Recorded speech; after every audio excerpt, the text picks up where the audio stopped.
support the PKK, for example, and opens media Yes. channels in Cairo, and we say they are not terrorists. Why not? Well, again, there has to be a definition what is terrorism, and countries and governments must also re-examine their position regarding supporting organization, because they are in bad terms with the government, and they tolerate what is being done because it can happen to them. Now, the Europeans had been very open-minded regarding religious extremism, and they saw that by accommodating them, we prevent such incidents happening in the country, which is not true. We have seen what happened in Madrid. We have seen what happened in London, 7/7. We have now seen what happened in Paris. Now, if you play with the snake, don't imagine it will not bite you. Indeed, yes. Now, what happened in Paris should, this is a wake-up call. Now the media are promoting that this is the 9/11 of France. Not to that extent, but it is. But anyway, it should be a wake-up call. The governments should cooperate and stop playing games and finding excuses to tolerate extremism. Extremist media, the French government is talking now about isolating extremists in jails from normal criminals, because they usually convert them. And so you have professional criminals becoming a religious extremists. And this is a good step. They are also talking about the internet and censorship, because how you... Now, after being hurt... How do you recruit terrorists? You recruit them through the internet, also through jails. And some religious centers and preachers who also convert them. So you need to talk.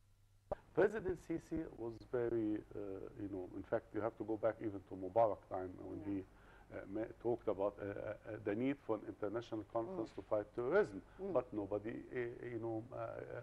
bothered. Now, Sisi also did the same. Remember, in the important speech during the Prophet's Day in front of Al-Azhar, he said that we cannot have 1.7 billion fighting 7 billion people. We have to change our discourse, the religious discourse, the jurisprudence, the fatwas that are being issued regarding killing, fighting, jihad. What about jihad fighting illiteracy? I have 360 million Arabs, for example. 100 million are illiterate. Have you ever seen Al-Qaeda or Zarqawi or Daesh are saying we go and erase illiteracy? No. They just want to fight and kill. The discourse centers on fighting other religions and sects. If you want to have a good religious reform, you have to do a lot of things. First, the syllabus has to change. All the elements that are encouraging violence, discrimination, hate speech should be ending. We are in the 21st century, and we are discussing, should we tell our Merry Christmas or not? Oh my gosh. It's quite... it's backward. It's backward. Behind. Again, that's why the need for reforming the religious discourse. I cannot believe that we actually, certain preachers or scholars are talking about that issue up to this moment. They are avoiding real issues.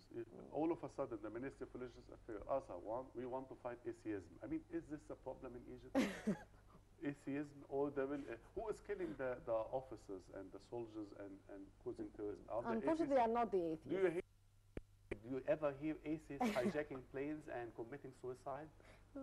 Again, we have to set our priorities. There are side battles, wrong battles, wasting energies and resources. You need to reform. One, the syllabus. You need also to reform the teachers. Some of them are more extremist than the syllabus, and you don't handle that. You had religious media. Glad that President Sisi, as soon as we had the revolution on the 30th of June, they suspended many of those hate channels that were being broadcast from Egypt. Egypt is not a center for preaching sectarianism. And so this had to be harnessed and controlled. And so we are starting to do something. In fact, the speech of President Sisi had been circulating in media. Yesterday I saw Fox News were mentioning that there was an Islamic leader who was fighting terrorism when President Obama did nothing. And you had this weak But now after the French incident, we heard that President Obama is organizing a conference against terrorism on the 18th of February. The first, before this conference should take place, he should classify the Muslim Brotherhood as a terrorist organization. Indeed, yes, indeed. He should give by deeds, not words. I mean, I don't want another rhetorical conference. We condemn terrorism, we hate terrorism. Probably it will be like that. We don't want this. Again, the trouble again is that America should lead. It is not leading. It is, diluting the situation. He did not attend the Paris march because he knew that a lot of people would blame him. But Netanyahu did. Well, this is another story. Quite interesting. At least they are pragmatic. I mean, the Israelis are clever when it comes to exploiting events. Netanyahu is serving his own country. Yeah, he is. Yes. Egypt did a good job also. You had immediately the religious establishment, the religious affairs, the Waqf, the IFTA, presidency, the Minister of Defense are all condemning and issuing very strong statements regarding this issue. So we did something. We had Arab representation, the King of Jordan, the Palestinian leader, Moroccan foreign minister who was due after he heard some racist comments here and there. So controversial. Again, they have also constituency back home. You have a culture that still does not tolerate this kind of insult. And there is a difference between satire and hate speech, because some people began to see that what Charlie Hebdo is doing is not satire. It is just promoting hate speech. And I believe after what happened, they announced that they are going to reprint the cartoons against Prophet Muhammad, peace be upon him, again. So it will create more hatred. Look, it's very sad, actually. If you want to see any blasphemous attacks, they exist all over the internet. The trouble is that when media concentrates on one side or one item, I mean, Charlie Hebdo is not the only one that exists in this universe that attacks all religions. The Facebook, the internet is full of such sites. Indeed. The trouble is the agenda setting. All of a sudden, you put light on this, and then you exaggerate it. And I mean, remember what happened with the Danish cartoon crisis. I mean, a paper that nobody knows about existing all over the world, or maybe only in Denmark. Even some people in Denmark do not know it, do not read it. All of a sudden, it becomes the international media agenda. Again, somebody picked it, and then he put it on mainstream international media, and then you have, voila, a big crisis. The same, this Charlie Hebdo was not known. They had very limited circulation.